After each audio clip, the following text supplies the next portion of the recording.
sandals and shorts, and surf, and scuba, and sand, and sailing, and soccer. San Diego, California.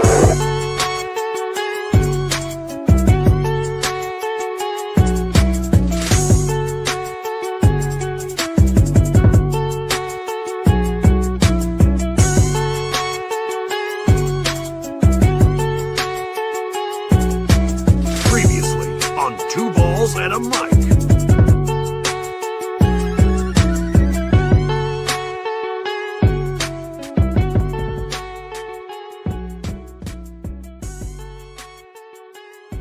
Season's greetings and welcome to Two Balls and a Mic, episode 285. One ball today. No Abe. No Chiva. It is just I for tonight. San Diego FC on the show tonight. A comeback victory for Houston Dynamo against San Diego FC at Snapdragon this last weekend. Putting a little damper on this run that San Diego FC was having here at home now. They get to take one game down out of the 6 in the month of July.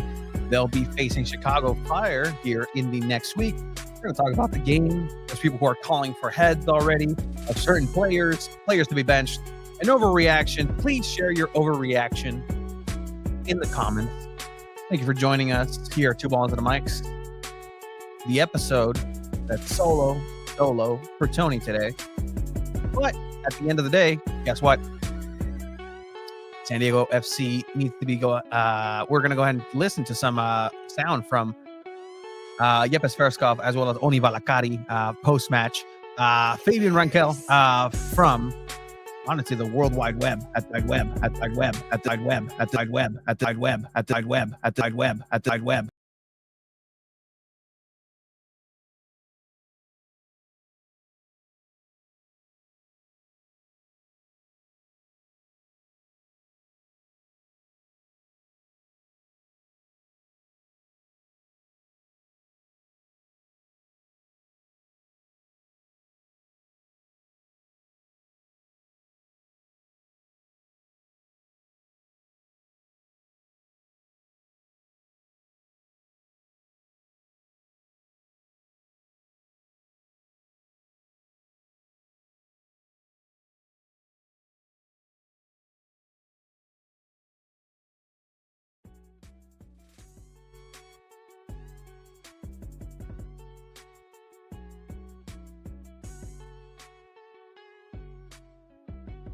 Well, good. It's not balanced the way the force is. Let me know everybody is good to go here. Producer Mike, let me know as well. Perfect. Thank you, everybody in the chat. We're going to go ahead and just get this started. Put your overreactions for San Diego FC's defeat against Houston. And again, I think everything here from here on out is an overreaction in terms of what it might be. As I was saying, I had an interview and a talk in the chat with Favien Renkel, who covers Leagues Cup, covers MLS up in the Bay Area, does a lot of great work, and we had him on. I had him on. We're going to go ahead and get into that after analyzing the San Diego FC game. I just realized I don't have predictions for Chiva and Abraham. I think I should just, by default, get the win for this week. So it is a solo episode for me today. Hi, Tony. Nice to hear your voice again. It's been a while. Thank you, Landon. It's been a while since I've had a solo episode here as well. But all right. When is Faria available? Again, there you go. There's an overreaction. Shout out to the Faria family as well. Not necessarily overreaction, maybe because he's not ready. But you know what? It's all good. It is a part of it. Season's greetings to everybody here in the chat. But yeah, a lot of hyperbole, a lot of people who not necessarily agree entirely from what I've seen in terms of reaction of who's to blame for the defeat for SDFC this last Saturday at Snapdragon Stadium. But it's not all doom and gloom for San Diego FC. They still are atop of the Western Conference with 39 points ahead of Vancouver. A wacky week in MLS. Vancouver, where'd he go? Oh, yeah, there it is. Vancouver in second place, dropped some points as well. LA Galaxy defeating this LA Galaxy down here defeating that Vancouver side. From what I have understood, I guess from a pal up in the press box. So Scott French, who does the writing up in LA, he's like, yeah, no, this Marco Royce guy's pretty good. So Marco Royce is coming in for that. Hey, congrats to Manny Machado for receiving 2K hits. All right, my show. I get to there's no Chiva bogging it down. I can just go into the Will Myers and Andy Green drama where he didn't want to play in spring training. If I just so happen to do so, we can go down and really kind of go down the dynasty that San Diego Padres would have had with all the players not gone away. I mean, talking about Anthony Rizzo, Corey Kluber. Man, I like some Corey Kluber. That guy. SanDiego.Futbol. But again, keep leaving your overreactions. I want to get to these here in a bit. I'll ask producer Mike to, just throw some of these on as we go. But we did have, again, my conclusion that Luca Bombino was LAFC, the double agent all along. You know what? Let's go ahead and start there. Let's go ahead and start today with goals, gaffes, and greats, actually. So with that, if you want to go ahead and just roll the clip here for goals, gaffes, and greats, and we can go ahead and get this started.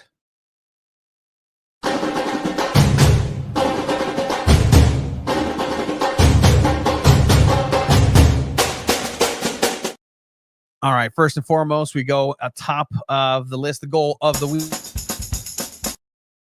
Goal of the week, a little bit of a controversial aspect. I thought one of the most beautifully constructed goals for San Diego FC in their history this season did end up hitting the back of the net, and that was that beautiful play that Oni Valakari gets credit for.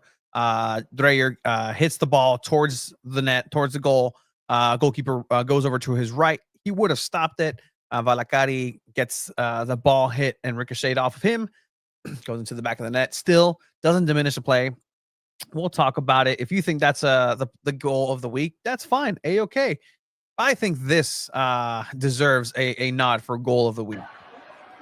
Tackled away by the Argentine outside back. Not that. I think this is what happens when Chivas not here.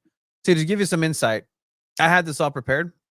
And then I usually at this point have Chivas say like, oh, well, I think that this and this and this. And the Abe like, oh, well, I think that this and this and this. For these things not to happen. Somebody gave me some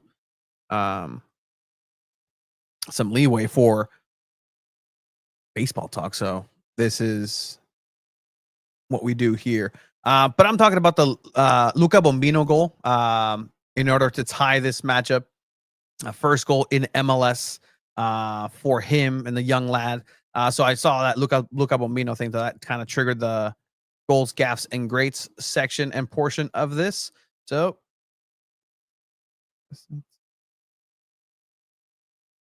go here. Here we go.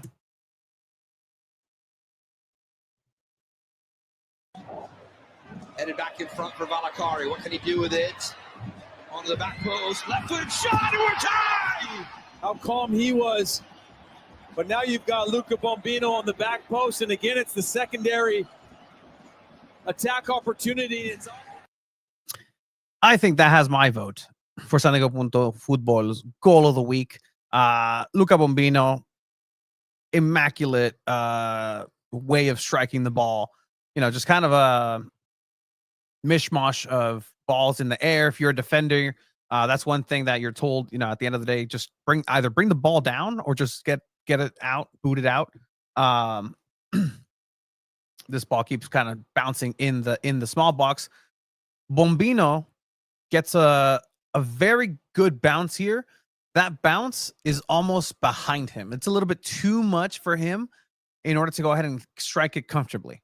This isn't a comfortable strike for Luca Bombino. and this is the degree of difficulty then that gets elevated, because Bombino right now is literally on razor's edge in terms of balance. But then to be able to come back and striking it, just wanted to make sure that that is also seen in that strike, because he's falling backwards. You can see that the momentum, he's already, after the good little shovel pass there in the middle, he's falling backwards, but then he just lasers it down, and that forward motion brings him back to balance. And honestly, it's such a sick goal. Just the body composition, of Luca Bombino right here. Like, I hope there's a picture out there. This is his tops card. Just a good angle of this goal. Like, that needs to be put in a picture frame for Luca Bombino and his family. So I thought that was a good goal. I liked it. If you don't agree with that, that's okay. I mean, that goal that Valacari got credit for was a good goal. The play was just ridiculous. The chip pass over to Sverskov. Sverskov passes it back. Dreyer hits it. Just absolutely exquisite. Yeah, with the leg. We'll talk about it. Yeah, 100%. I miss the boys. Unable to really kind of move things around. So I know Abe right now, send us a picture from a boat. That's all I know. In the group chat with you and I, Abe sent me a picture of him in a boat. But all right. That was a nice goal. SoCal Footy Live. I completely agree with that. So that is the goal of the week right here. Perfect. Wow. All right.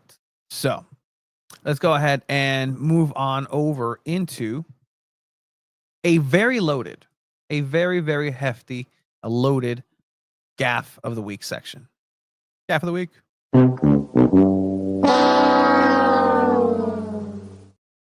right. So gaff of the week. And I hate to do it to him.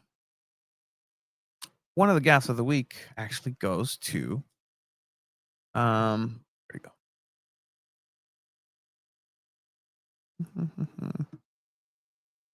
Share this instead. To the same lad, the young lad, and again, the experience of this team. Mikey Vadas was the first one to really just kind of point the fact that, look, we didn't play our best game. This is a humbling performance there, Mikey Vadas. But right here, Bombino, a mistake. Bombino, a poor pass to the back, has CJ Dos Santos have to come off his line, try to get to the ball, not getting there, and then CJ runs into the humanity of Ponce, causing what ended up being the tying goal via penalty. And I think, the overall just negative of this play isn't necessarily, I mean, yeah, obviously it's a penalty in the goal, obviously it's a penalty in the goal and lose points based off of it. But you could have had CJ really hurt. And right now, I haven't heard exactly just the extent of it. I know he's okay in terms of being able to just having gone out there and played again. I asked Mikey Vadas about that in the post-match. Hey, what about that decision? He was actually rather short with me in that. Just wasn't a necessarily bad question to ask in that situation. But, having gone through some frustrations and known that his team didn't play as well as they could have because it's frustrating, right? San Diego FC come in and have a classic San Diego FC offensive performance. The offense is something that people have been asking on the Chromaniacs on Thursday with Craig and Alex Pena here on this very SanDiego.Futbol channel. We're pointing like, hey, we can't wait until we see Milan Iloski, until we see Chucky and Dreyer out there at the same time. That's going to be absolutely dangerous.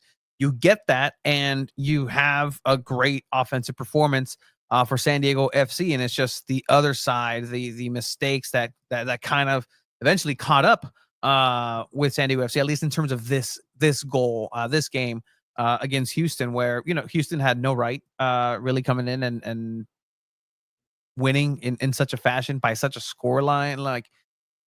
But they came in and played since the first minute. Houston came in and they pressed SanDiego FC hard. They were asking questions immediately.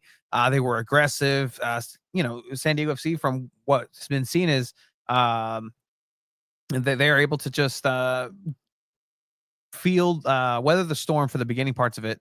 Regardless of who they're playing, they may concede a goal or two, but that eventually SanDiego FC, whether through the midfield, whether through a set piece, whether through Dreyer, whether through Chucky, whether through Iloski, they're going to figure some offense out. Again, exactly what happened. But Mikey Varas, again, just in that moment saying, hey, all the protocols were put in place. He was okay, CJ, to play.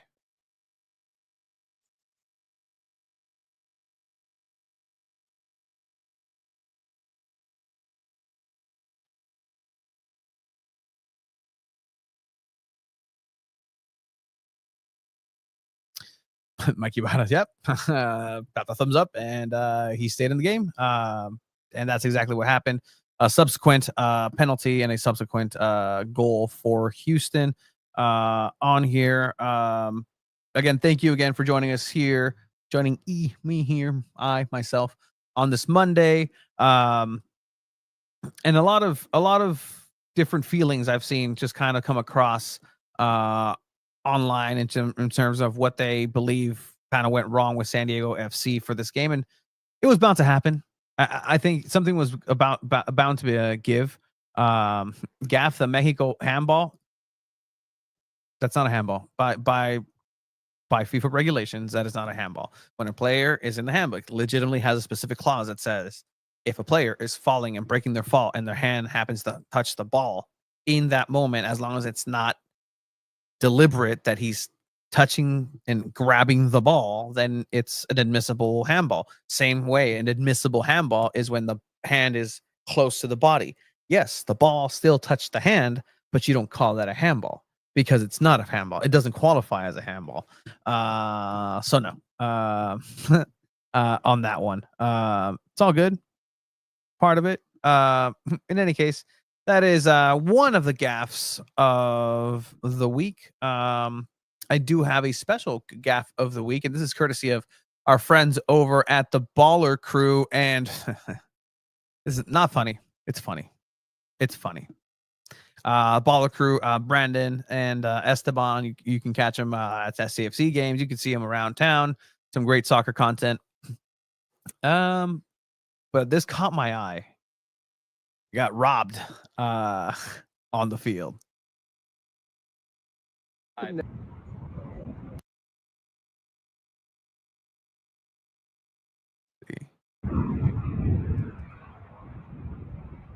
Going back shooting. There's a guy. They're doing a video. They do video soccer content around town, and there's a camera facing the goal where Esteban is and you see this strange individual approach. Yo! What are you doing? A ball that went over the fence. Hey! Yo! Just sped off with his ball. I just put the video on the screen of me missing a free kick and the ball going into the road. Kind gentleman, we assumed, pulled up his car, parked his car, got out. Esteban acknowledged him. He was like, yeah, can you pass it back over? And he was like, yeah. Grabs the ball. I have this all on video. Ran about 30 yards, grabbed the ball, ran back to his car, threw it in, and drove off. Keep in mind, this is a match ball. This is something I care about. And this dude drove off. So we're going to see what happens. Just called the police because we can't let that slide. No, sir. And we're going to see if we can get this ball back. Well, at least felt bad, but there was nothing he could do to enjoy your ball. I had not gone to this part of the video. At least we tried. We gave it a go. That ball is gone, but always we remembered. All right, can't play that. Copyrighted. It's fine. We play copyrighted shit all the time. With repurposing of it. Incredible. Bad karma coming that way. It's all good.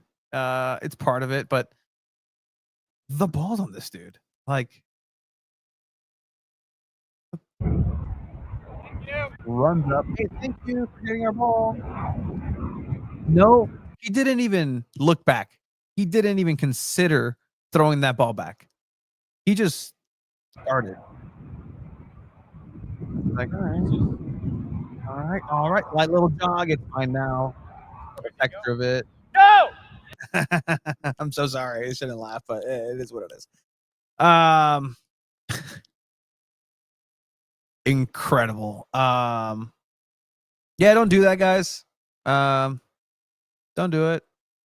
Sorry, Brandon. Thank you for joining. It's a grown man, not a child, pulled up in a Mercedes and dipped. That's the unfortunate part. If he did that to a soccer ball, who knows how he got that Mercedes to begin with. So, yeah, ball jack. I mean, I've seen this in Tijuana all the time. People get by. Sometimes you need a new batch ball, and you kids just track a ball that goes over in indoor soccer and into the corner. And hey, it's the third quarter. Nobody's gonna remember. Just sneak in back, hide a little bit. Don't do that. Sorry, Brandon, for that. Dang, yeah, that ball is gone. Someone stole my ball. Cop. So, damn. Oh, Cop was a real one. He was like, I remember losing my Jabulani. Oh, was it the Jabulani? Oh, dang. He did a fake throw. You got to watch right after. Then after he picked it up. Oh, okay. So at least he tried to. Hey, he tried and he couldn't. All right, he doesn't have that upward motion. Like, probably, All right, let's hopefully justice is served in another way. But my other gaffe was Soapy Joe's. Soapy Joe's is I'm upset. Soapy Joe's broke my Toyota Tundra's mirror, because I guess you're supposed to put the mirrors in. Apparently, by the way, if you have Soapy Joe, there are SanDiego FC and SanDiego Wave partners. So just a public service announcement. If you do go to Soapy Joe's, make sure that your mirrors are in, because if the machine breaks your mirrors, and the insurance is contacting their contact, they will tell you that no, it's clearly stated that you have to put the mirrors inside before going into the tunnel. I get that. Mine were not. And so they said, actually, as most cars have a feature that automatically put the mirrors in, mine doesn't. I called them, actually, and I'm like, hey, so what you're saying is that I should have, after I purchased or got my beep and got the lever to go up and I started driving to the car wash, my mirror should already be in a inward position. They said yes. Then I said, so what you're saying is that you're telling me that in order to fulfill the service that I paid for in getting a car wash, I then have to move my vehicle in an illegal way. Mirrors inside. You can't drive with your mirrors inside. That's illegal. Commit a crime to get to the tunnel to then make sure that your machine doesn't break my mirror. The person on the other line had no answer for that. I'm not getting any replay. It's gone. But yeah. Anyways, that is the gaff rate of the week. And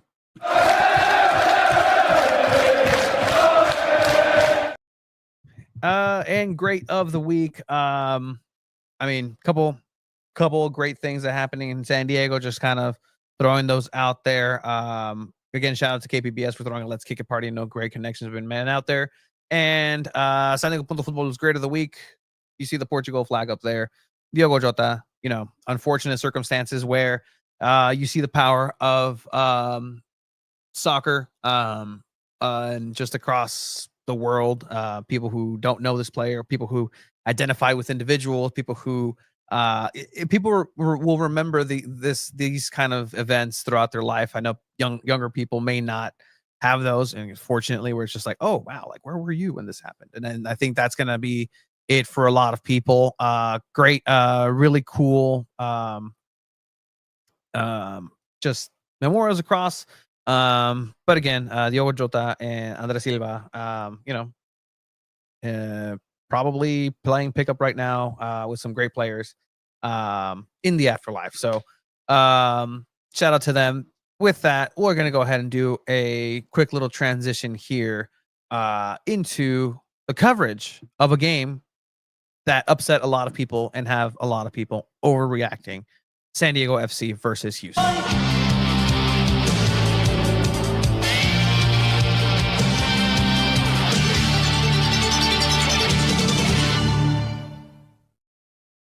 All right, so San Diego FC versus Houston had it was a good game. Like I said, we'll get to some audio that I didn't necessarily get to here in the post match show from Oni Valakari, who did end up getting credited for that goal here for San Diego FC, but unfortunately for them, it was not enough. Nobody really kind of, when San Diego FC is rolling and all cylinders like they have been, it's really hard to predict against a team who's doing so well, doing so hot. And then for this one, you kind of had the sense of like, okay, they're gonna sweep Texas. All the Texas teams, they're gonna come in. San Diego FC is trained at home. They're going back to their principles. Chucky Lozano is gonna, be a little bit more of an impact player. He's gonna start getting more minutes. So whenever you need a victory, it's fine. However tight the game is, you can just deploy him at any point, at any given moment. But that's not the case. Again, if you're just coming in, leave your overreactions for the San Diego FC and Houston Dynamo 4-3 matchup at Snapdragon Stadium. But let's get started here with the lineups as we traditionally do for San Diego FC. San Diego FC had a backline of Bombino, McNair, McVeigh, and Verhoeven. Paddy McNair making his return here on his injury. Didn't play the entire match. Obviously, he's not match fit for a full 90, so that's why he had to come out a little bit there. Chris McVeigh and Verhoeven, just again, staples now of this matchup. CJ Los Santos in the back. In the midfield, you have the returning Anibal Godoy after Gold Cup elimination for Panama. He then comes back and makes it sure that that Sverskov has a load off of his back, leading then to have Oni Valakari be a little bit more creative and be that center attacking midfielder that has the creativity to go forward, can also still play a true center mid and be able to come back and track back into the middle whenever he needs to, and also be creative and then help out Alex Maiton, who is in that Chucky Lozano position. Alex Maiton, probably the most exciting player outside of Dreyer in terms of just pizzazz, just the lightning factor where he just may do anything and everything's a really good move. He's a flashy player, and so you need that here and there, but just I think that's more suited for a substitute right now. Obviously, Chucky Lozano is the one who should be in there. Him carrying that injury isn't allowing him to necessarily start the game right now. But it's still good to see Alex Maiton just going and going about the motions. You can see him having moments where he's a little bit too accelerated, a little bit too the blood pressure a little bit too high. Like it's just super energized. He kind of needs to find his levels and find himself within the game. He'll create some chaos in between him finding himself. Milan Liloski there in the center forward position, the striker position, his first home start outside of the friendly, the exhibition game with America, and what some are calling the MVP, future MVP, Honors Dreyer on the right-hand side for the game here. So this, again, became a typical San Diego FC match where the opposing team will kind of have a little bit of a give and take, but eventually San Diego FC will settle into the match and really kind of have that moment of clarity of, okay, here's our style, here's where we go, let's find Yepe, let's find Sverskov. But like I said, San Diego FC had to weather the storm a little bit very early on. CJ Los Santos having to make a save there, along with Verhoeven in the back very early on. Houston really came out attacking, and they had the idea that they were going to strike first and really be on the offense here, and they were just trying to go pace by pace, wanted to see more of the ball, not letting San Diego FC have a lot of it. CJ Dos Santos having another great stop here over on this right-hand side. But then again, you start to see the flair. You start to see the development of San Diego FC style. If they're not going to drip, pass your attack, they're gonna go ahead and just go point by point and be electric with these cross-field passes and very dynamic vertical style of play. Milan Iloski gets at on the end of this goal, and I mean, it's incredible. 9 on the season, that's equal best. Like, that's the best when the commentary team is just praising you and it, like, just summons you. The last 4 matches, he's got 9 on the season. That's equal best with Anders Dreyer, who just played that ball out wide. Malakari trying to knock it down. Iloski on cue. Milan Iloski in front of his hometown. I will note that the biggest pop. Obviously, when the team lineup is announced, you have Chucky Lozano, who gets announced if he's in the lineup, just get that biggest pop typically. Anders Dreyer, obviously making himself a household name here locally, if you're following San Diego FC. But the biggest pop for sure was Milan Iloski, and rightly so. Like, he has to be a cult hero at this point for the city of San Diego and Escondido, the nightmare. My goat. By the way, again, it's just me today, so if I'm delayed on these comments, please help me out, producer Mike, on there as well. Just throw them on here. That'd be helpful as well. But I mean, Milan Iloski, just again, what else can be said? Like, this is a player who's going through an unreal couple of weeks, and he's still waiting on those negotiations. It's just getting more expensive. At this point, I just think, like, he's had to have talked to Tyler Heaps and said, like, all right, well, for every goal, I'm going to add X amount of dollars, X amount of euros, even conversion rate. But Milan Iloski, again, a classic San Diego FC goal here. And then in the 36th minute, just lightning quick. What happens here for Houston Dynamo, a mixed, a gray area of a transition play. Going from left to right in 3 passes, the entirety of the field. That's what I see as a true. It's a contraataque. It's a counterattack. There's no response.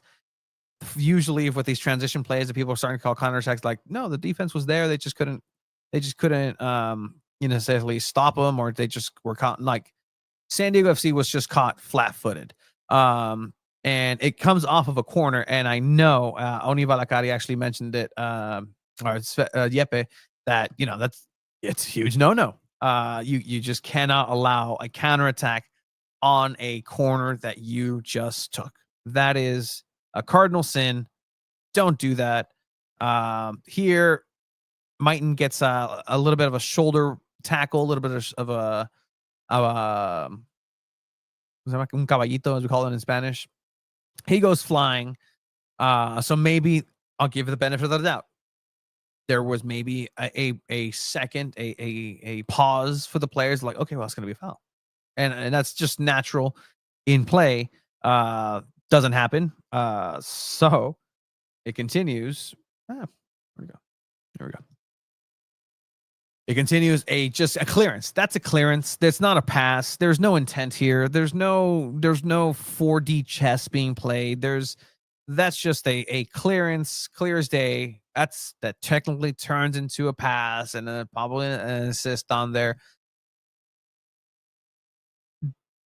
Rapid. And he is rapid. Like, and Ali is absolutely quick. And credit to him, read the play, did everything that he should have done well. But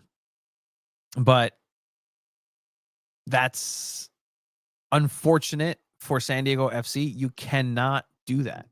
Cannot wait for Chucky to start again. Mighton has never really had it. And I mean, he may be overcommitted. he may be overcommitted to that play. If you go back, what is he supposed to do? Like, no, nothing. Like, that's go for it. Is he? It's an incredibly off balance jump. Seems a little bit unnecessary. Maybe instead of just going and trying to anticipate the defender, you take that extra second and you just track back instead of going after the ball and having yourself have to leap over somebody. How about you just go behind him and wait for the ball to maybe bounce? And if the ball doesn't bounce and he's able to control it, well, you're already there set to try to go ahead and tackle him or make his life uncomfortable. Instead, you go to the air, you have a hard fall, hard tumble. But this is the part where it's just not a good look. It's just a dust fest. Like, the angles could have been a little bit better here, but ultimately a goal for Houston. You're not thinking much of it. You're not thinking much of it at all. Get to the ball first. What does he? What he does when he gets it, still yet to be seen. Yeah. But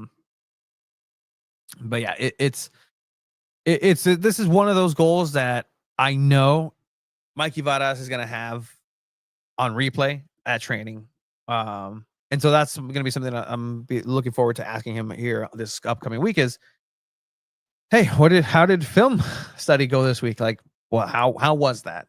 Mikey, you mentioned that there was a lot of things that the team needed to look at itself in the mirror for. So what were those things? What did the mirror tell you? What did the instant replay, the slow-mo, the technology over in Singing Hills, what did it say? And how are you going to go ahead and make sure that doesn't happen again? Don't give me necessarily insights onto things that the opposing team might see, because that's coaches are very, in just soccer in the US, very, very finicky with that. But yeah, what was it? What were those conversations with the young players? Because again, this is a very young backline. It's very young backline. CJ Dos Santos himself is very young player. But to say and call for his job right now is I'm not entirely sure of that. Ultimately, again, this is now 1-1 situation in the first half, and if it wasn't for, I mean, a San Diego player not scoring it, an absolute beautiful goal. There's nothing for anybody to do for the 2-1 for Houston going into the halftime period. Sure, like, again, nitpicky, very early committed. Svetoslov just kind of, just had committed to that right side of his a little too early. There's a little bit too much space behind him for Yeppe to necessarily be doing that, and or Godoy should have closed in a little bit more, because there's that space right in front where, just in this kind of general area. It's a great strike. It's a fantastic ball. Like, again, this is nitpicking at this point. Goes around and in, 2-1. Houston is up going into halftime. Let's see. People blame CJ, some Luka, some the offense, but Mikey chose to blame himself. He took full accountability, nothing but respect for the coach. And yeah, we'll get to that sound here on the post-match as well. But yeah, that's sure. That's standard for a coach to take the brunt of it. Passing in the game seemed not to be as sharp as we have come to expect. Houston had really good goals. Hats off to them. They earned this win. Oh, 100%. Houston earned this game that San Diego FC gave them. There are so many times in soccer where a team is just giving you a game, and the other team just looks at it and is like, oh, all right, well, cool, but no thank you. But at the end of the day, this is still a game that you should have won, regardless of every kind of situation that you had coming into it. So that's halftime.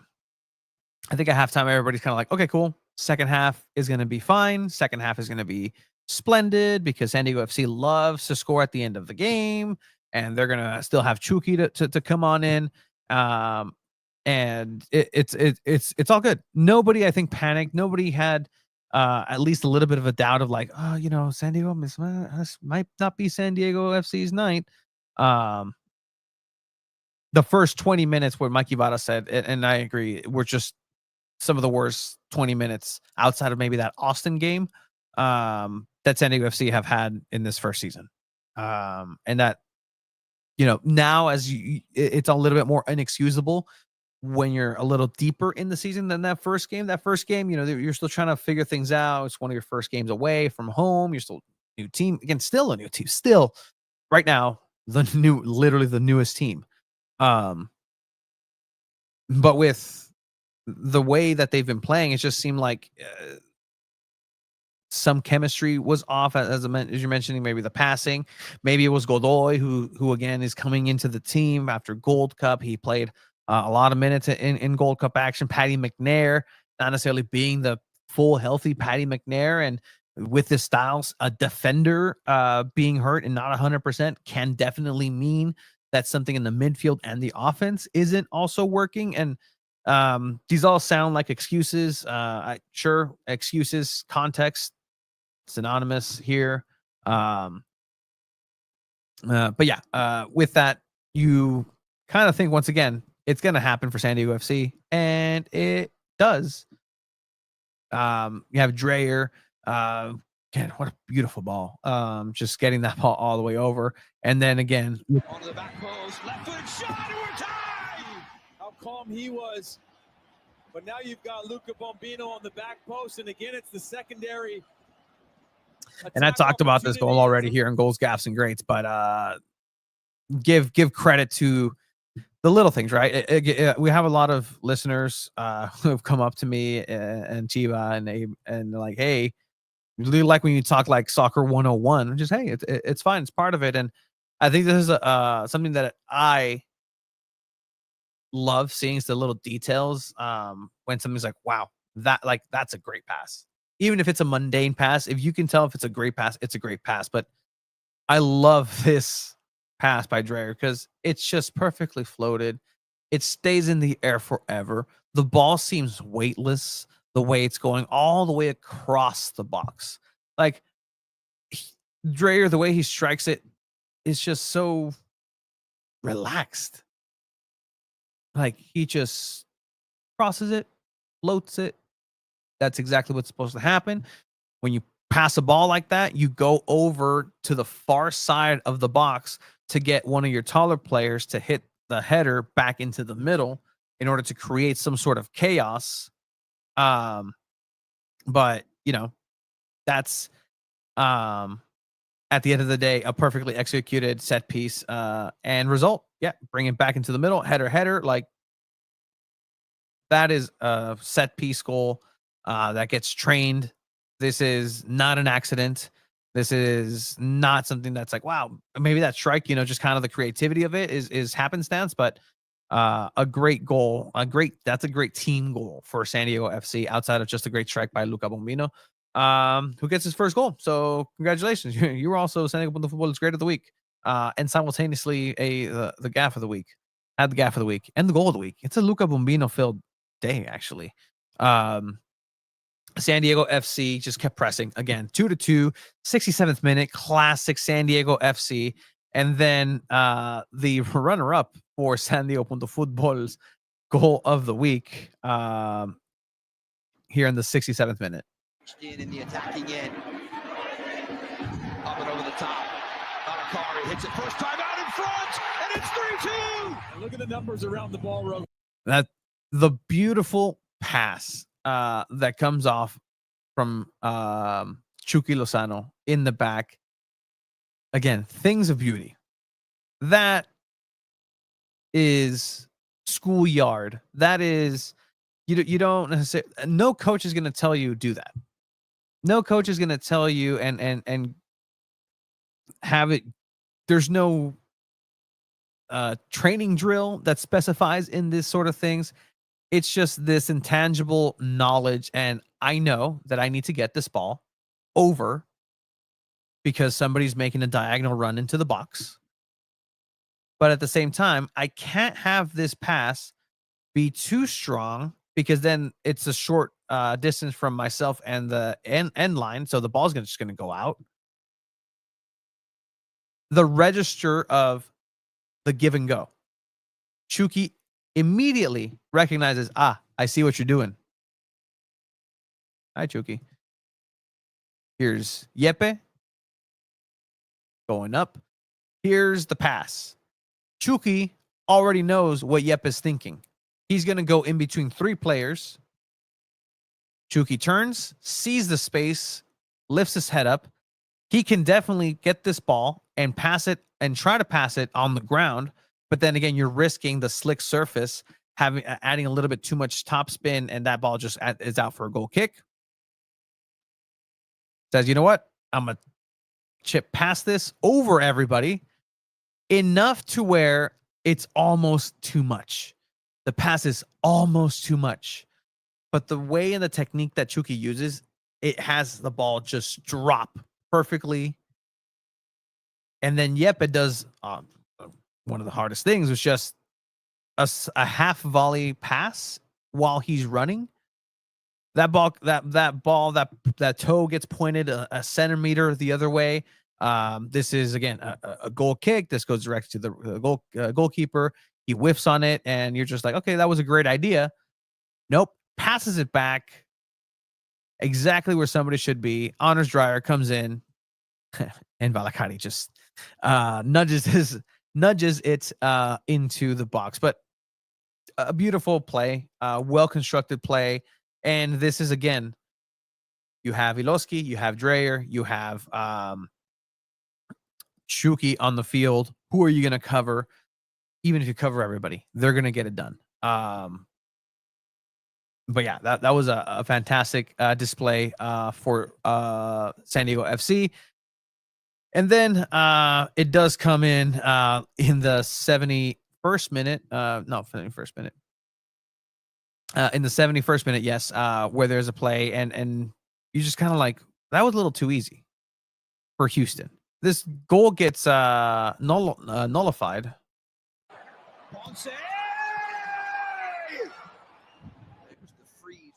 Eric Ponce for Houston, just a tad bit offsides. Not Eric Ponce, but just this goal ends up not counting. This would have been the 3-3. It was a rather long VAR. What I didn't like about this moment in the stadium, if you were there, you kind of saw this. I'm not sure what the cameras caught in this moment. I haven't looked at this on the replay up until now, but as soon as this happened earlier for the Luca Bomino goal, the entire Houston Dynamo team corralled the referee and almost forced him to consider a VAR check. Ended up being a goal. It counted. Everything's fine. There was a couple of other times after that where the Houston players would just do the same thing. They just corral the referee and almost like bully him into considering something. And, you know, that, whatever, that's fine. But same thing kind of happened for that VAR. But ultimately, it was a weird refereeing performance. For that, this gets called off.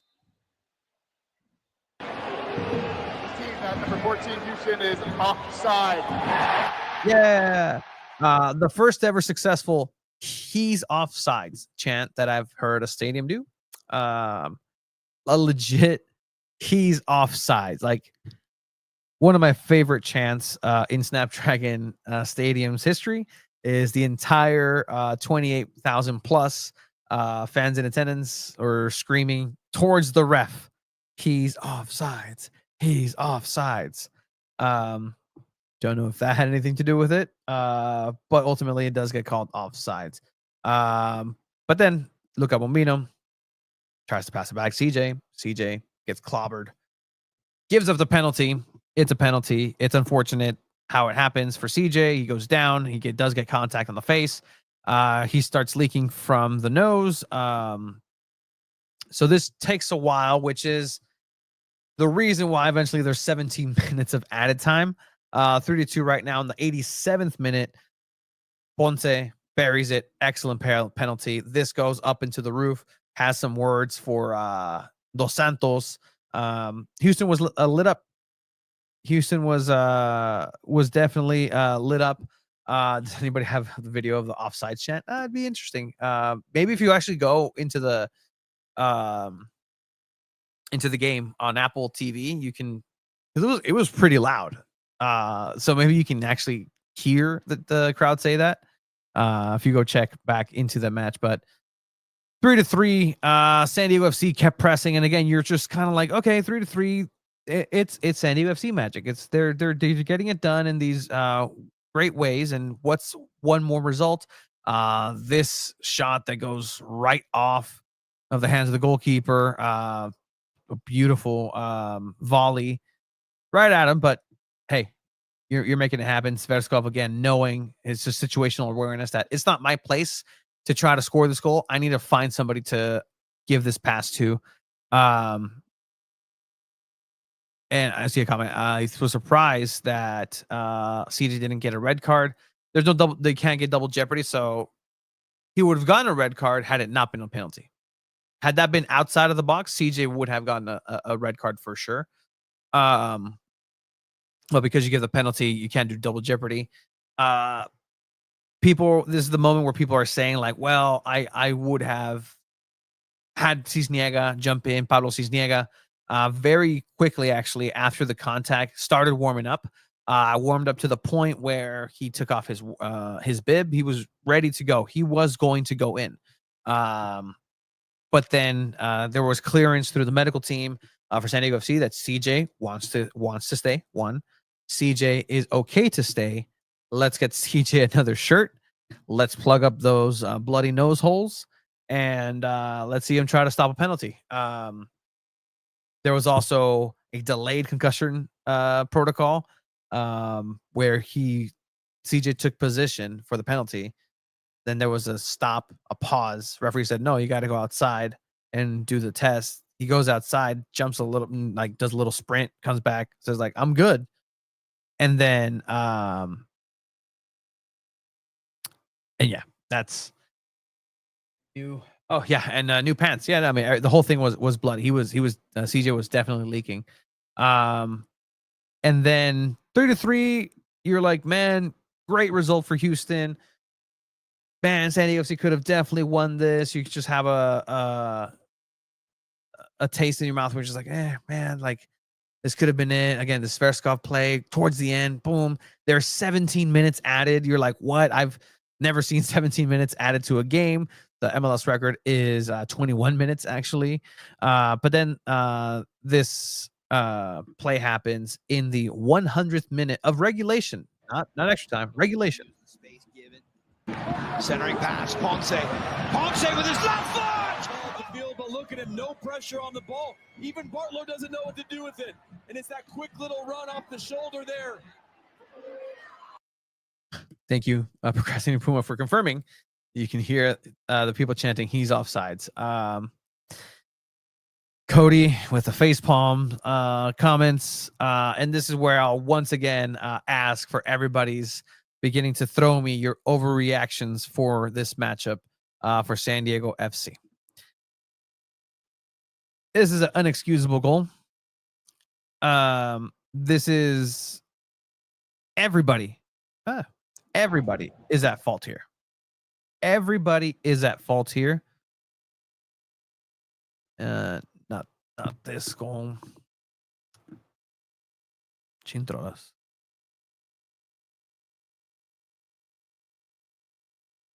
There we go. Everybody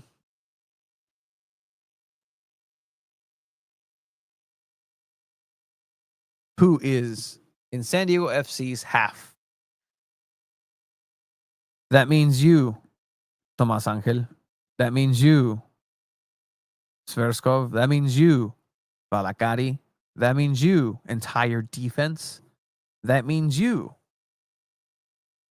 Everybody from the halfway point on needs to have some urgency. You're in first place. There's a respect that people have been giving your team, that have been giving San Diego FC, that have been, honestly, a lot of teams could have been a little bit more proactive about how they play San Diego FC, and maybe they would have gotten a better result. Houston Dynamo did exactly that. They were opportunistic. They saw an opening and they took it. The amount of space given is unexcusable. That's a whole quarter of the field that a player didn't have an ounce of pressure on. Not a single question. When I say question, like, ask him a question. Ask this player a question. The question that you're asking is, if I step up to this ball and if I come up closer, he's going to have to make the decision. He's going to have to answer the question. Will you pass the ball to the left? Will you pass the ball to the right? Will you stop your run, turn around, look for a player to help you, and give them the ball? Are you going to try to take me on? That is the question that you're asking with pressure. No pressure is here, therefore nothing for the player to worry about. He cruises through San Diego FC's midfield. There are players with fresh legs here. There are players who, yes, they are tired as well. There are players who, a lack of focus. And again, I'm not going to be here and be like, oh, it's over. San Diego FC season is done. This is what happens when you don't have the depth. This is what happens when you lose Alvarado. And you can definitely point actually to, hey, this could have been Alvarado's position right there. Usually you have a fresh Alvarado in the center mid, kind of picking that energy up, making hard tackles. You take off Godoy and you throw him in there. So 1-for-1 at this point. He was doing very well. But San Diego FC just doesn't have that depth. San Diego FC just isn't there with the players and the squad that they have right now. Mikey, for the past couple of games, has been talking about, we need to make this team bigger. We need to make the team that's able to go on the field ready. They have to be ready to go. Clearly, they're not ready to go. This is a prime position for, say, a Bruseth to be able to be ready to go in a center midfield. Lawfulsend, somebody who you have already because you don't have anybody behind them. These players are getting injuries, and I know there's negotiations happening and things will start activating here in the summer transfer window. But for right now, these are the things that need to be cleaned up before they become patterns. It's okay. It's one game, overreaction. But this is the reality of what happened in this game. Waltz is in, just toe pokes it. Just toe pokes it. Just, again, let's Walton in. Tama. Not a toe poke, but just a casual. Here you go. This is a casual Chicano futsal assist. This is a casual bridge barcata. There you go. We're just playing with some pals. Just some walking soccer. Not walking soccer for Ponce. Sees the space. Clinical with it, stays on sides. Even he cannot believe how far his teammates gone. Ponce can't believe. Like, look at Ponce. The player is in the striker center forward position. For those of you listening, by the way, check us out here on YouTube every Monday, or you can check it out after. Ponce is just waiting for the pass, or waiting for his teammate to look left or right, or go back. Again, that question that needs to be answered. Nothing. Oh, the wave came to me. The onside position found me. I was hella offsides. But now, because everybody's just watching and tracking back safely, I'm just gonna, okay. Oh, a reaction there of like, oh shit, that's right. Like, oh yeah, that's right. Like, I need to make a run. Makes the run. Goes after. Shoots it with his left. Past CJ Dos Santos. I've seen, again, some chatter about, like, CJ should have got this. CJ needs to stop this. CJ needs to get this. Maybe.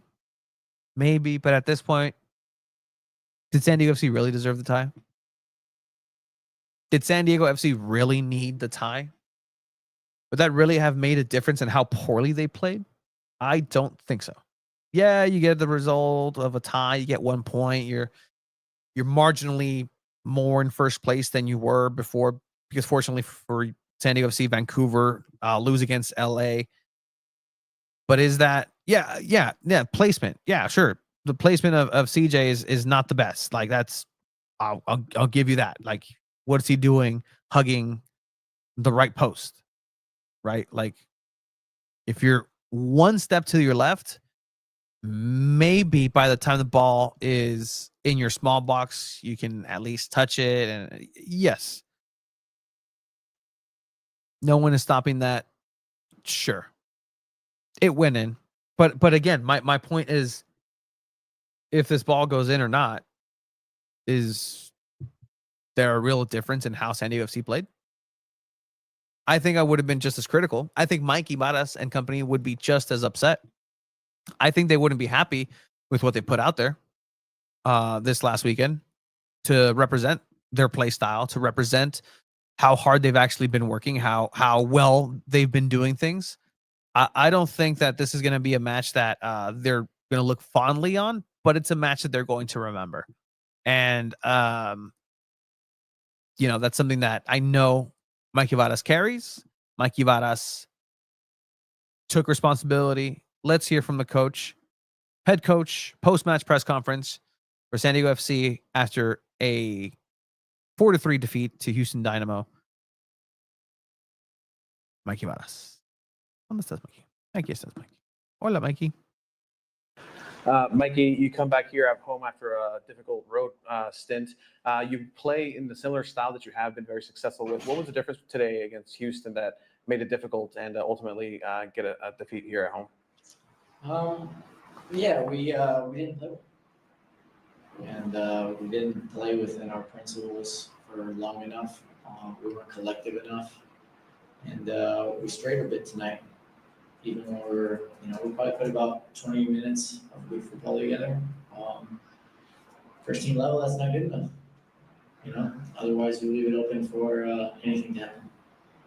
And then CJ goes down for that penalty. Just take me through those couple moments and just his resilience and being able to stay on the field and make sure that all the concussion protocols are in place and checked as well. He was okay to play, so we got the thumbs up to keep him in. He did. Cállate, Tony. Hey, Mikey. Talk a little bit about some of the defending tonight. We saw some big mistakes cost you, and at other times you guys played well. It just seemed a little bit like a Jekyll and Hyde performance at times. Yeah, I think we were, like I said, we didn't play well tonight, and the first and foremost, the collective connection of the group wasn't there. The consistency of our principles wasn't there. The intensity of our actions weren't there, and then we didn't have the quality on the night in certain moments. So definitely there were some individual errors, but all of those things come from the fact that we just weren't good enough as a group. And listen, that starts with me. So I put my hand up there the same as all the players will.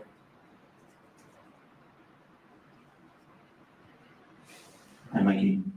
Dimitri and Ismail, East Village Times. You go down 2-1 at half. What was your message to the team at halftime? To pick it up, because we've been blessed because this group has been so committed in training. Effort has been so good. It's been such a collective mindset. And because of that, we've gained a lot of points. We've played some really exciting football. We've gotten some great results. We didn't do that tonight. We certainly didn't do it in the first time. I'd say the first 20 minutes of the second half is we kind of found our way again. And it's no surprise that we turned the game back into our favor at that point. But then we lost it again. And I think the message is so clear for me when I look in the mirror tonight is that we have to be consistent in who we are. We have to be collective in who we are. If we want to do great things, unbelievable things, humility is the root of those things. Humility is the root of greatness. And we have to be together in everything we do. Again, it starts with me, so there will be a big reflection on what I do because what I have been doing because it was too clearly not collective tonight. Mikey Varas on his thoughts on what led to the defeat to Houston Dynamo. That's my coach.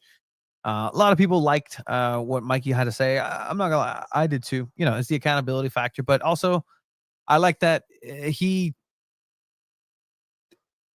just said point blank, one, we weren't good enough, but no dio hueva, not like flojera. We weren't the best. We were kind of lethargic and everything, and at the end of the day, we got humbled, and I think that's something that's necessary, at least for San Diego FC, just to have this sense of like, okay, you know, there is this parity in this league. There is this just kind of difficulty, the degree of difficulty for just to get victories, to get road wins, a good, great performance again by Houston. Like Houston came to play. It's not like you played down to a team. They were doing well. They managed well and really had San Diego FC reeling in a lot of different ways. But to say San Diego FC needed a humbling, you know, sure. Like, but I think I'd say, like, if they were going to be humbled, it's better to have this happen now than a month outside of playoffs, because then that just kills any sort of upward momentum that you're going with, right? If San Diego State had just kept winning throughout and then just reached playoffs, maybe third, maybe fourth, first, who knows? But then, you know, a month before this type of game happens, that can be a definite momentum killer with that. So let's hear from Oni Valakari, who again was part of that play, a beautiful play by him, and a really unfortunate circumstance in which he had to talk as far as like the end of the match, but end result of the match. But here's Oni Valakari post match. SanDiego.Futbol. Only tonight it was a difficult match as a result, but you do play some of that same style of offense, and you guys get the offense going and a couple of goals there. You take me through your goal, where at the end it does kind of scuff off, and it's a great play. But overall, what made it difficult to break the lines here further for Houston? Yeah, obviously really disappointed in the result today at home after 3 away matches. Expected to win at home, so disappointed in that. The game, I think we were lacking a little bit our style in some moments. Obviously, some moments were good also, and we have to work on them again. But the bad moments, we have to get a little bit better. The goal 3-2, I thought we're going to go on and score 4-2, but obviously lost the game today, so just really, really disappointed. Don't really know what to say more. Now just recover from this game. Next game, Chicago away, and go there with a different mentality, step up the whole team and get back on winning ways.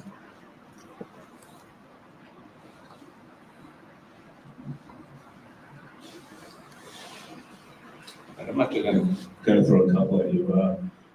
The goal, the ball goes off of you and goes in. I'm not sure it goes in if it doesn't go off of you. Your thoughts? Yeah, I haven't seen the goal back yet. Anders said the same thing, that if I don't touch it, it doesn't go in, that the goalkeeper was there. But yeah, it doesn't really matter who scores. Just important that we get goals for the team. And yeah, we had a lot of players in the box, and sometimes that happens that it just hits you and goes in. But yeah. Ever played 17 minutes of soccer before? Don't remember. Yeah, it was long extra time. But I thought when it was 3-3 that I wanted a long extra time, that we had a chance to score 4-3. But went the other way today, and really disappointed in that. Yeah. Yeah, 17 minutes. In those 17 minutes, again, I thought, yeah, this is where SanDiego FC is going to score. Like, SanDiego FC has scored how many times in the last 10 minutes? I know there was a stat our pal Darren Smith pulled out. It was, in the last 10 minutes, and it's known that they were really good in the last 10 minutes, that they didn't think it was the last 10 minutes, as in like 105th minute that would have been. But the tides turn, SanDiego FC concede for that match. So, yeah, I think the overreaction, if there's any more overreactions here in the comments, if not, that's fine for this. But again, everything from here on out, I do believe, would be an overreaction for anything too drastic for SanDiego FC. They need players. They need depth. They need help. Where do you start? That's what Tyler Heaps to kind of decide there. A really cool, interesting stat about Andres Reyes that my next guest here, Favien Renkel, who is a writer and contributes for Leagues Cup. So I talked to him about that and SanDiego FC's involvement in that. But a really cool stat about not stat, but just fact of what happens with the cap space when a player goes out for a season and is designated as out in MLS, and what that means in terms of the GAM and the TAM for SanDiego FC, as that's going to be incredibly important. Again, if you're keeping track, which maybe like 3 people are, but SanDiego FC is filthy rich in terms of GAM and TAM. For layman purposes, how rich is SanDiego FC in this way? They can get paid 2 pay periods and not have to cash those 2 checks, because they still have 3 checks that they just cashed in the bank, so that they like forgot about the other 2. Like, oh, wow, I have these checks. They're that kind of fortunate in the GAM and TAM. Abraham Reyes out. When are replacement reinforcements coming? Here in the summer window, as soon as that opens. A lot of movement is happening throughout MLS. But again, just the inward, and that's the key for Tyler Heaps and company, in order to see who is going to be the reinforcements for SanDiego FC. The number one thing that SanDiego FC has to worry about in terms of transfers is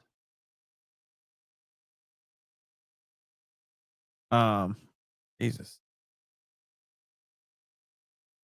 Guess my dog just broke a window. How? That window is tall. Well, all right. So, yeah, they're gonna have to get somebody who is locker room coherent with the team. Like, they have to be able to come in and not mess the locker room up. And from different reports, and actually, it's crazy how unfortunately dismissive I was of Chiva. Chiva was right on when he said something's fishy about Andres Reyes, and through different avenues, it just kind of has come to the light that actually Andres Reyes was not necessarily the number 1 liked player in that locker room. Just in terms of, like, not necessarily like disliked, but not as liked as the rest of the players. Where everybody again had this immediate gelling period where it just kind of worked right off the gate. Andres Reyes, if you're familiar with San Diego Way, was kind of in that Favor Emmanuel situation where you may be happy that he's not on the squad right now because you don't want him to overcommit in training and possibly lead to something that has one of your teammates out for a long period of time. So, with that said, at the end of the day, San Diego FC is still first place in the Western Conference. They're doing well. So with that, I'm going to go ahead and bring on for the Sarape de San Diego a guest from the online verse. This is going to be the Sarape de San Diego segment for today. I will go ahead and say for predictions, they go to Chicago. Check out Chromaniacs for a little bit more of a preview of that match with Alex Pena and Craig Elston onto Chicago Fire. Absolutely. It just keeps going. And that's the difficult part about this league, that it just keeps going. With that, I had a guest on Favien Renkel, who was going to talk a little bit about San Diego FC, the outsider perspective, looking in, and as well as Leagues Cup and what that's going to look like here. Right, and we were going to go ahead and welcome a guest here on Sarape de San Diego. We usually talk with the community of soccer in San Diego, but today we're going to expand the horizons of this segment. I'm pleased to welcome a very, very insightful person, not just in soccer, not just in MLS verse, but just in general here in the American version of the sport. Favien Renkel, how are you, man? Hey, thank you for having me on. That was a beautiful intro, man. You're making me tear up. But no, I'm super grateful to be here. I'm super grateful to be talking to the people of San Diego. You guys are brand new to this, and we're all happy to have you guys here. And we're happy to have San Diego because you guys keep on beating everybody in the West, so it's exciting times to be in San Diego. That's for sure. Yeah, absolutely. And I mean, it can't be understated in terms of just how much everybody's being surprised by San Diego. And I think now it's just kind of like the resetting of expectations. And just briefly, if you can just kind of give an insight on kind of what you do in terms of how you cover the game and a little bit of a background on yourself, please. Yeah, look, I mean, I started off by making a Quakes podcast. I started off, doing Tectonic Takes. That was my first kind of thing in soccer. We would talk, night and day about the San Jose Earthquakes. And then I got invited by the Earthquakes to, attend the press conferences. And then it kind of grew from there. I eventually ended up, going to press conferences on other teams. And then I started to cover the league in total. And then I covered the bigger tournaments like the United States men's national team, Copa America. And I've been very grateful to have been able to cover a whole bunch of big games and work for places like Sports Illustrated, 90 Minute, SBI Soccer, and now Urban Pitch. So, no, extremely grateful. I've been doing this for, I want to say about 4 years now, 5 years. But, yeah, I'm pretty new to this game too, just like all you guys. Yeah, I mean, absolutely. And, again, you can check that out here on Urban Pitch. And as well, just a great follow on social media and all the things that you do in covering the sport. And again, just kind of give you that perspective on the outsider from outside of San Diego, right? How much of a shock, or at least now, right, halfway through the season, is it that San Diego keeps being successful and being, playing very well, top of the table? They were yay close from being top of the supporters shield race after this weekend. They lost against Houston, but what's that been like, just kind of seeing how San Diego's unfolded into the MLS? Yeah, look, I'll be the first one to admit that I was completely wrong about San Diego. I knew that they could possibly make, the playoffs. I thought the West was kind of weak compared to looking at the East. But man, oh man, did I not think they were 3 points away from being a Supporters Shield contending team, right? And look, I think San Diego, I was the first person to say that I hated their expansion draft. And I was the first person to say there was so much talent on that expansion draft. I was shocked that they went with the people who they went with. But they proved me wrong. I think they ended up getting a couple of those guys anyway without having to use an expansion pick on them. So I ate my words pretty quickly. Like Negri was one of those players that I thought, they should have kind of went with, and they eventually did. I'm not sure if it was in the expansion draft or if it was through free agency, but they ended up getting a couple of those guys. I was the first to be wrong about CJ Dos Santos. I thought Dos Santos was going to be not MLS ready, to be honest. What I saw from him in Miami, I thought, man, I'm not sure if this guy is ready to take on a full-time role. And he's completely done that. He's done everything possible to be, a great goalkeeper in this league so far. I mean, talk about passion. I mean, dude was blood gushing out of his nose, right? And everybody thought maybe he should be playing, but hey, you can't put it past him. He wanted to be out there, or he wanted to finish that game out. That was a crazy game. 17 minutes of extra time. Who would have thought, right? Something in MLS that's very hard to do that San Diego has done extremely well is get an MVP. And Andres Dreyer has been able to already look like an MVP player when everybody and their mom, including me, thought it was going to be Chucky Lozano. And I was thinking, Chucky, he's a good player. If you're a Mexican national team fan, you love him. But is he an MLS MVP caliber type of guy? And also you look at, is he going to be motivated like he was in Europe, right? Because that's something you have to think about when you're bringing over a European star like that. And it didn't even matter for San Diego because they got Dreyer. And Dreyer is that MVP, MVP. And to be honest, all you need now is a Robin. And you have that with Chucky when he's healthy.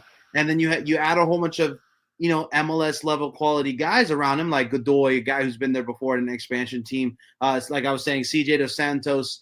And you just see where these guys take you. Man, I might be completely wrong, and I thought they were going to be a fringe playoff team.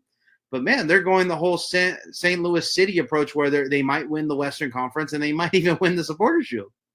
Which is absolutely insane. Again, people came out with prognostications, and, again, no fault to anybody, right? Like, how are you supposed to place a team that you don't know what the players are, who the players are? And then when you do know, all you know is expansion draft, CJ Dos Santos. But now this team has come into their own. They really have a handle on their style. And I think that's been what's been very good about them is that they are able to just adapt that style. That playbook is a copy paste. It's already there. They don't have to make anything necessarily. They just have to improve and make it their own from Right to Dream and FC Northland.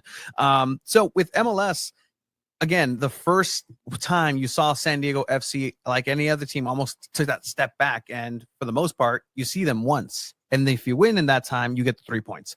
You see a team again, and then they figure some things out. What's in MLS in terms of just other teams really kind of understanding and doing their homework. Is that typical where, hey, you may have caught me off surprise the first time, but the next time the coaching level's at a level where you're not going to you're going to get out coached for a young coach like Mikey Vadas. Is that a situation in this league? Yeah. Hey, look, to be completely honest with you, MLS is a weird league where you don't play everybody and you don't play everybody twice or it's not home and away.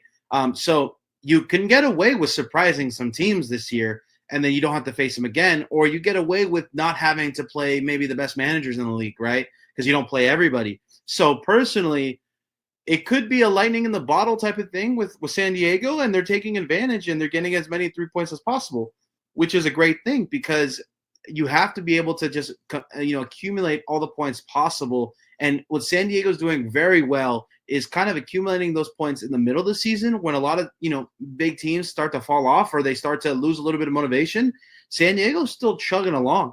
I mean, when Chucky went down, there wasn't a beat really missed. I mean, I would say, right when he came back or was thinking about coming back, that's when they went on their crazy run and then really started climbing up the charts. Hey, the Western Conference didn't look like there was a surefire kind of number one. I mean, Seattle, I would say, but Seattle had the Club World Cup. Seattle was going to be tired from that. They were going to have a little bit of a hangover.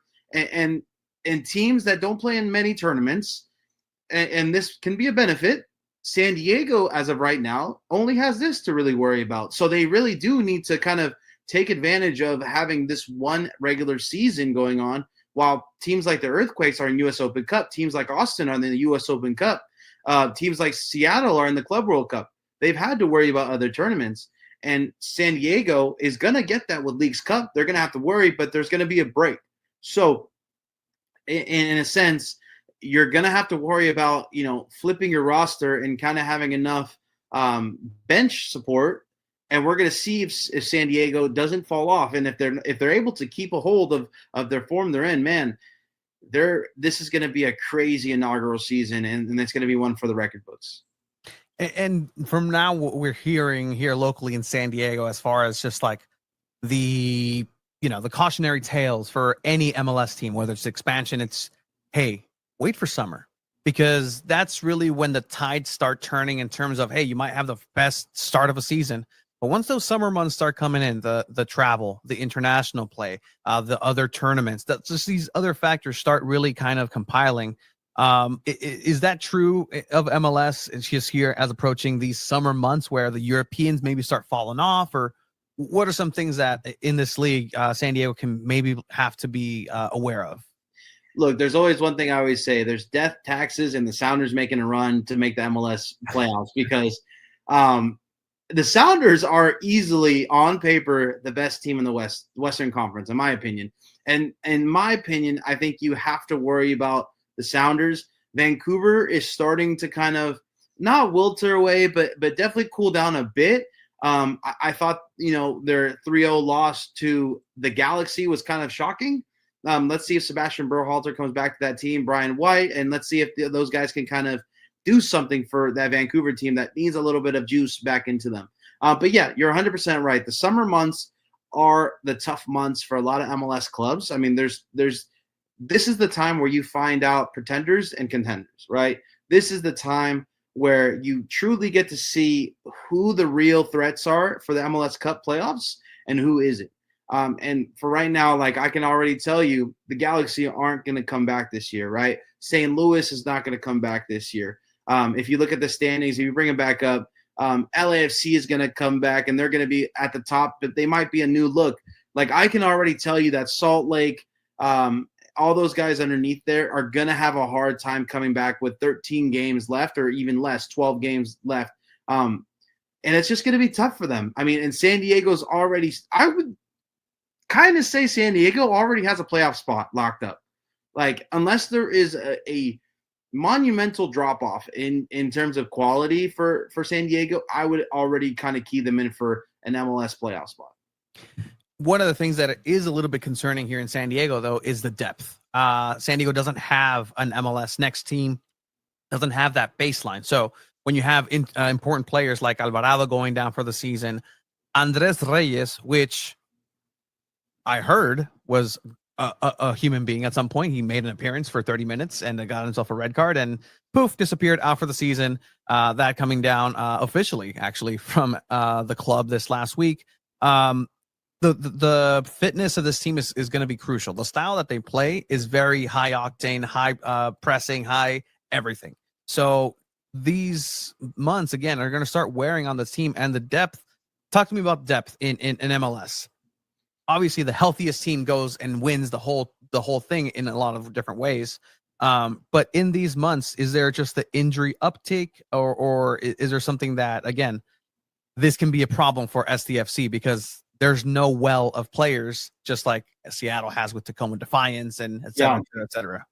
Yeah, look, I'm going to talk about San Jose because I cover them, week in, week out. I think San Jose has a very good MLS Next Pro team, and in terms of their quality coming up to the first team, you still don't want to really throw those guys in. I would say they're a little bit more of substitution fodder if you need it, especially for the US Open Cup. They've been using a second squad, but now that they're going to play Austin in a quarterfinal game, I'm expecting, like a more of a first team kind of look. But that's really only when you really see these MLS Next Pro guys kind of get some roster spots. Usually what happens in MLS, if a guy goes down with an injury for the whole season, what they'll do is they'll move him over to a season-ending injury list, and that actually clears up their cap space for San Diego to kind of fill in that slot with the player within the league or outside of the league. But I can see, in baseball terms, I can see San Diego be a buyer in this transfer window, adding some MLS guys or MLS talent, or let's say MLS kind of depth to go ahead and make a run in the playoffs and have a little bit of backup if they need it for Leagues Cup. And I think they could easily add some MLS talent. And I'm not so sure off the top of my head how much GAM they have, but moving at least one of those guys to the season-ending injury list, whoever makes the most money, they're definitely going to have some, wiggle room to bring in, one or maybe two guys if they can. And you mentioned it right there, Leagues Cup. That's another layer for San Diego FC that they haven't faced so far yet. We're going to start seeing some weekday games, some Friday night games here at Snapdragon Stadium in San Diego. So what has this league now developed in, right? Because it's still a relatively fresh idea. The Mexican teams, they're still complaining, rightly so, because they're stranded in airports, sort of situations for those of you at home taking notes. But Leagues Cup, talking to me about the structure of this and how important it is in the eyes of the league or for other teams in MLS. Well, Tony, me and we're both from the West Coast. We know how much Liga MX runs this part of the world. No matter how you try to say, you walk outside, you see America jerseys, Chivas jerseys, Cruz Azul, Tigres, you see whatever team, and for you, maybe Tijuana, you see some Cholos, right? Liga MX is the main league in California, whether you want to say it or not. And in my opinion, I think Leagues Cup is the best thing that's happened to MLS in a long time, because when you have competitive matches with MLS teams and Liga MX teams, you're opening up the eyes of the league to a whole nother group of people. All I know is every single Americanista knew who Denny Bouanga was when he torched their defense and made them sit out the Club World Cup. Every single person knew who Bouanga was. Mexico was talking about Bouanga. Shoot, they even threw in an offer for him, right? And I think Mexico Liga MX is the king of the region. And anytime you can have competitive matches with a league that has fans like that, with the league that has talent like that, with the league that has money like that, and a league that, buys players, you have to take it. And I hate to, put MLS in this way because you guys are new and you guys are having fun with this first season, but MLS is a selling league. Look at Matias Bogusz from LAFC. He went to Cruz Azul and for crazy money, like 13 million, if I'm not mistaken. And LAFC bought him for 1 million. So they made a 10x profit on him. He became a key player for Cruz Azul, and they were able to go ahead and basically win the Liga MX trophy. So in my opinion, you want MLS teams to play competitive matches with Liga MX because that is only going to help the league grow. That is going to help the league grow within another country, and it's also going to bring more eyeballs to your team when it comes to selling time. When Dejan Joveljic was about to, leave LA Galaxy because they couldn't afford him, Tigres threw in an offer for him. That probably wouldn't have happened if we didn't have a tournament like Leagues Cup and other, Liga MX teams were able to see the level of these players, and they were able to show that they respected these players enough with formal offers or even, interest in these players. Because before it was odd to see players go from MLS to Liga MX and make, a difference. And we've seen players like, I know there's probably some Chivas fans that don't want me to say this, but now, another guy who quakes the Chivas, he hasn't had the best time at Chivas, but he still, scored some goals. So, but he wasn't a superstar in San Jose. So it's like, it's still interesting to see that these players are making their way over to Liga MX that you wouldn't have seen before. And in terms of like a San Diego FC fan, I would be happy just to, display my passion and my newfound love for the game and newfound love for this team against, maybe your cousins that are Tigres fans, your cousins that are Pachuca fans, no, dude, my team's going to scrape your team. And that's the love of it. I mean, at the end of the day, family is usually what gets us all into the sport, the love and the passion that we all have for our heritage and everything. And a lot of us are Mexican-American or at least Latin American, or at least we have friends that are Mexican-American. And Leagues Cup is that time where you can totally turn your head to a non-MLS fan and say, you're about to go down. And that's what makes me super excited about it.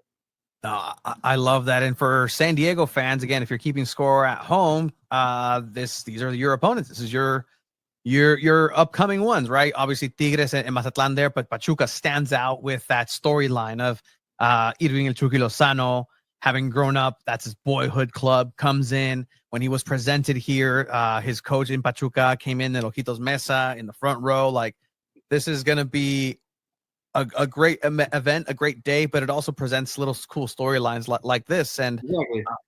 what have you really enjoyed about Leagues Cup in the play, in the actual tournament, in the 98 minutes in these games? What's something that stands out that's particularly maybe different from just strictly MLS play? Look, I'm going to give this credit to 100% the fans. I went to Inter Miami Tigres last year in Houston, and man, oh man, did the Tigres fan take over on NRG Stadium. They made that game feel like it was a playoff game. They made that game feel like it was an international game. They brought the same energy that was in the Club World Cup games that I went to this year. And I think that's perfect for any sort of MLS player, because I hate to say it, but Liga MX brings a different fan in. They might bring a non-so family-friendly fan, which is good, because when you're going to play for the national team, it gets hostile. You know, MLS is, at least in San Jose, it's a beautiful kind of thing where you can bring your kids, you know, you can have a nice family outing, you'll clap for the players, a very English type of vibe, right? Sometimes. But when you get this Latin influence or this Latin fan base, it creates a different type of pressure for the players and the young players. One would say the kids, but I think it's honestly great. And I think it's a very good way to get these people or these players prepared for, and fans, CCC. In reality, we need to get more competitive matches so that MLS can do well in the CONCACAF Champions Cup. Leagues Cup is a great opportunity because it's not friendlies. You could actually win a berth to the CONCACAF Champions League. 3 teams make it, and that's huge if you really think about it. Because usually you would have to have the most points, this is, you win 4 or 5 games and you're like 1 game away from making CONCACAF Champions League. And I think if you're a San Diego fan, you have to be thinking that, yes, your road's a little tough. I'm not going to lie. It looks tough, especially now that they trimmed a lot of the fat from this tourney. They got rid of some, MLS teams in there. But I think this is going to be an exciting time. The level of play is just a different level because it's an international game in any way or shape or form. CONCACAF Champions League is a different type of level as well. And this is just an extension of that, in my opinion. Favien Renkel here, part of the Urban Pitch family. Check out his work as well. Fantastic stuff with Leagues Cup. How much of this, and again, derecho a la flecha, man. How much of this is either another excuse to get Messi a trophy or an absolute cash grab? Look, I'm gonna be real with you. Anything is a cash grab these days. If you want to tell me that the Club World Cup is not a cash grab, but this is, all right. All right. Or let's call a spade a spade. 100% this is a cash grab. But at the same time, it's a great opportunity for MLS teams to really display what they're all about. I'm in the boat where I work for Leagues Cups, editorial, and I'm in the boat where I think this is valuable, but so is US Open Cup. So in my opinion, I think MLS should definitely allow them, the teams, to be in both. If you want to use a second team to play in US Open Cup until the quarterfinals, no problem. It's like England. They do the same thing. So I don't know. I'm not the biggest fan of the Leagues Cup versus US Open Cup argument. And for all the San Diego fans, I've never seen this before. It's, for me, I want to see both.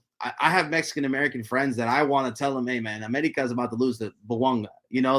Hey, Chivas, dude, they didn't even win against San Jose last year. I want to have that kind of banter with, people that love Mexican soccer, and they think they're so much better. But right now, yeah, they're better. But when let's talk, when Leagues Cup kind of happens, for the 4th or 5th time, okay, well, yeah, they play in America. That's the whole point of the tournament. I would love to see Leagues Cup happen in Mexico one year so that people are like, okay, it's fair now. But it's not going to be that, because there's so many Liga MX fans that are in America that don't get to see their team. That's the whole point of this tournament, in my opinion. Yeah, why make pesos when you can make dollars? Exactly. At the end of the day, that's again, straight as it is. I like to just, I'm not a glass half full, glass half empty. There's water in the cup. What are you gonna do with it? The whole thing is it's gonna be hard to sell Sporting Kansas City versus Mazatlan, right? But maybe in Kansas City, it sells out. And I think it's more of a business decision rather than making MLS look good decision. Yeah, and I can tell you too, here locally in San Diego, with San Diego Loyal in the USL Championship being involved and them making a little bit of a cool, interesting run and getting a taste locally of Open Cup, right? Like that was something that a lot of fans were asking, like, "Hey, whoa, like, what do you mean? Like, we're just getting the fast pass to Leagues Cup? That's great and all, but like, there's this other tournament too." I don't think San Diego FC necessarily has the bandwidth at this point to enter 2 tournaments for sure. But no, that's an interesting kind of layer where. I think it's an either or from this argument in terms of the national narrative of like, well, it's either you are in this or in that. It's like, well, ¿por qué no los dos? Like that's fair.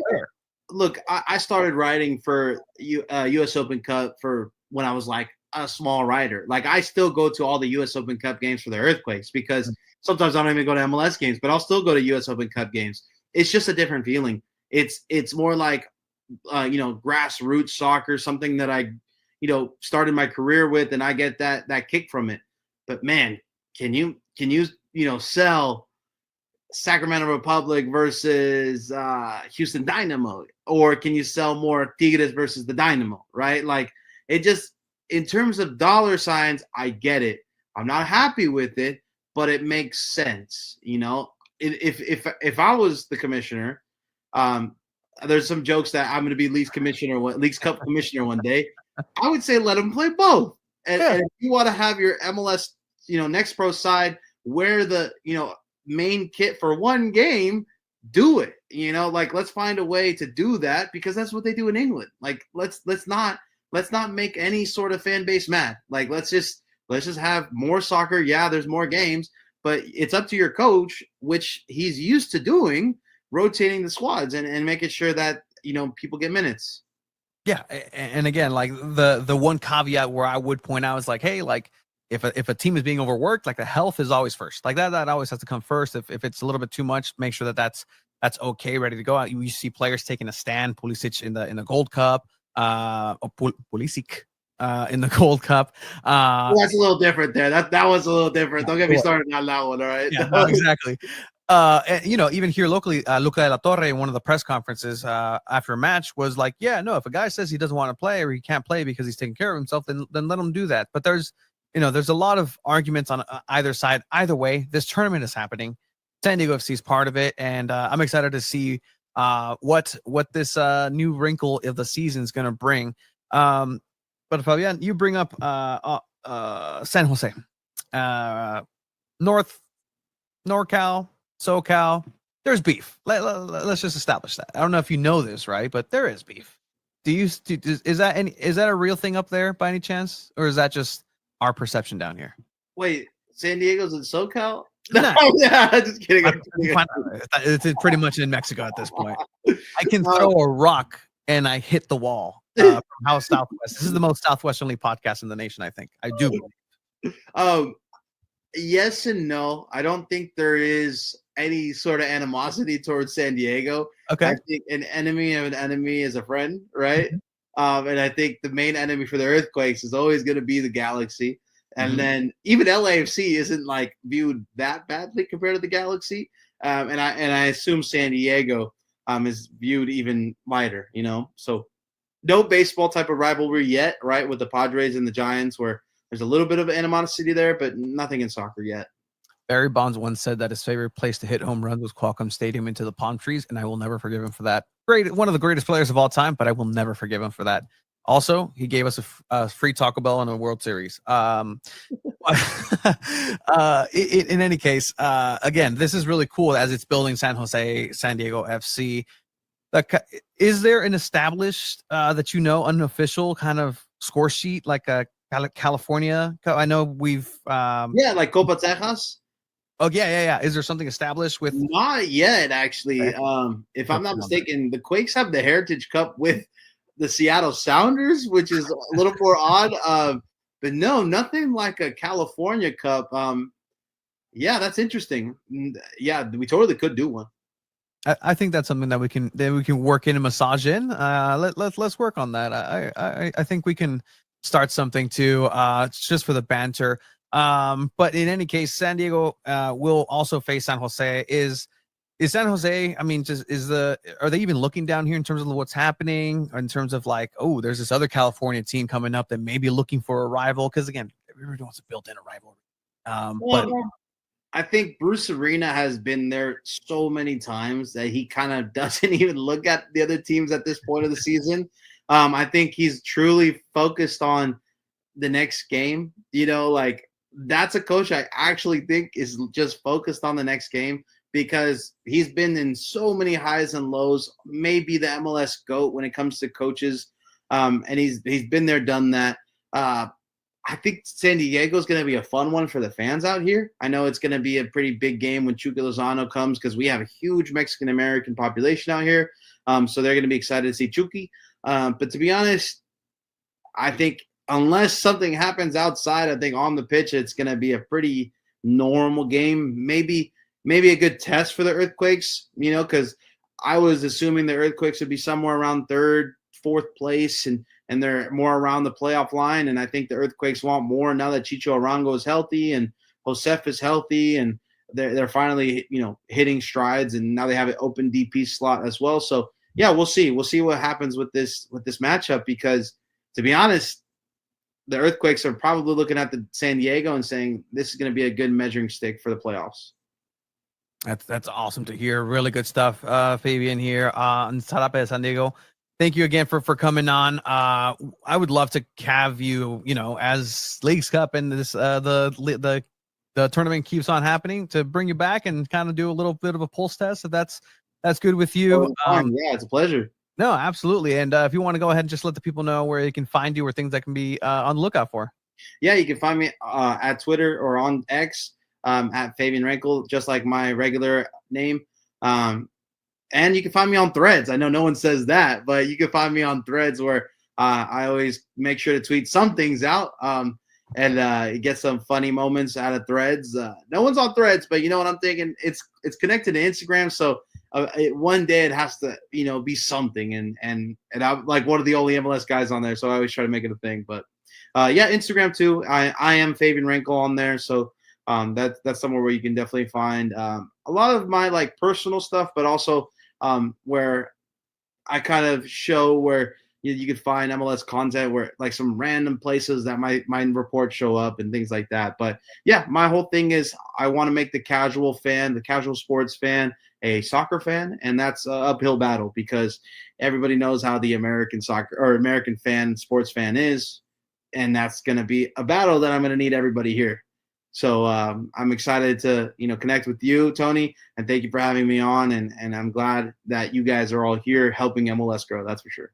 Hey, it's all part of it, man. But again, thank you for coming in. If you want to stick around real quick, and then we'll do a little wrap up. But it has been El Zarape de San Diego.